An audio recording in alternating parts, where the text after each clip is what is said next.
سابق بھارتی star all-rounder Irfan Pathan نے ممبئی ایئرپورٹ پر ایئر لائن عملے کی جانب سے اپنے اور اہل خانہ کے ساتھ بدسلوکی کی شکایت کر دی۔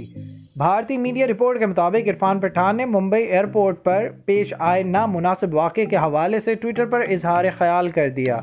انہوں نے بتایا کہ وہ اپنی بیوی اور 2 بچوں کے ساتھ ممبئی سے دبئی جانے کے لیے ایئرپورٹ پہنچے، جہاں مجھے اور میرے اہل خانہ کو وستارا ایئر لائن کے چیک ان کاؤنٹر پر تقریباً 1.5 گھنٹے تک بلا وجہ روکا گیا۔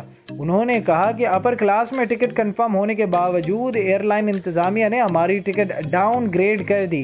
عرفان پٹھان نے کہا کہ ایئر لائن انتظامیہ کا عملہ ان کے ساتھ بدتمیزی سے پیش آیا۔ عرفان کا کہنا تھا کہ ایئر لائنز نے ٹکٹوں کو اوور سیل کیا، جس کی وجہ سے مسافروں کو پریشانی کا سامنا کرنا پڑا۔ انہوں نے کہا کہ بہت سے دوسرے مسافروں کو بھی اسی پریشانی کا سامنا کرنا پڑا۔ سابق آل راؤنڈر نے حکام سے ایکشن لینے کے لیے درخواست کی۔ انہوں نے کہا کہ وہ اس پر ایکشن لیں تاکہ ایسے واقعات دوبارہ رونما نہ ہو۔ خیال رہے کہ عرفان پٹھان ایشیا کپ 2022 کے کمنٹری پینل میں بھی شامل ہیں، جس کے لیے وہ دبئی جا رہے تھے۔